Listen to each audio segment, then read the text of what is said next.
गौतम ऋषि के पुत्र का नाम शर्दवान था। उनका जन्म बाणों के साथ हुआ था।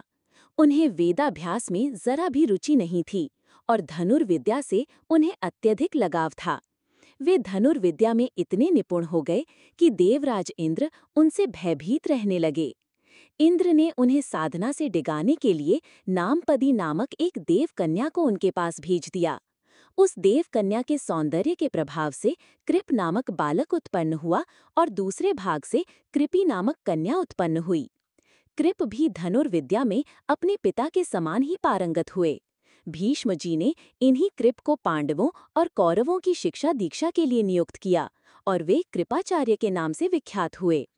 कृपाचार्य के द्वारा पांडवों तथा कौरवों की प्रारंभिक शिक्षा समाप्त होने के पश्चात अस्त्र शस्त्रों की विशेष शिक्षा के लिए भीष्म जी ने द्रोण नामक आचार्य को नियुक्त किया।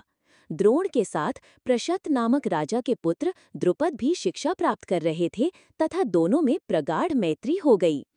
उन्हीं दिनों परशुराम अपनी समस्त संपत्ति को ब्राह्मणों में दान करके महेंद्राचल पर्वत पर तप कर रहे थे। एक बार द्रोण उनके पास पहुंचे और उनसे दान देने का अनुरोध किया। इस पर परशुराम बोले, वत्स, तुम विलंब से आए हो। मैंने तो अपना सब कुछ पहले से ही ब्राह्मणों को दान में दे डाला है।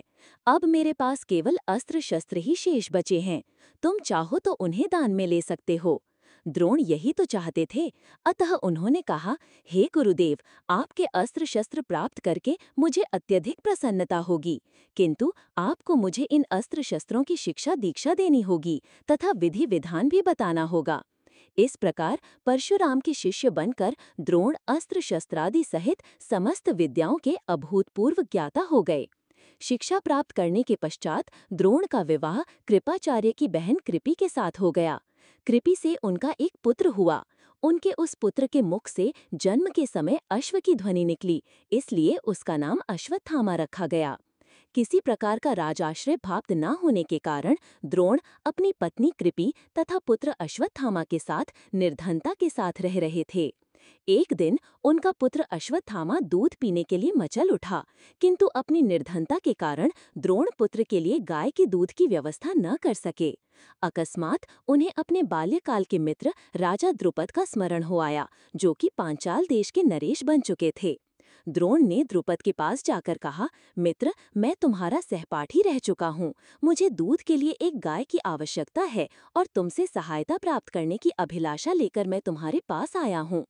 इस पर द्रुपद अपनी पुरानी मित्रता को भूलकर तथा स्वयं के नरेश होने के अहंकार के वश में आकर द्रोण पर बिगड़ उठे और कहा, तुम्हें मुझको अपना मित्र बताते हुए लज्जा नहीं आती? मित्रता केवल समान वर्ग के लोगों में होती है, तुम जैसे निर्धन और मुझ जैसे राजा में नहीं। अपमानित होकर द्रोण वहां से लौट आए और कृपाचार्य के घर गुप्त रूप से रहने लगे। एक दिन युधिष्ठिर आदि राजकुमार जब गेंद खेल रहे थे तो उनकी गेंद एक कुएं में जा गिरी।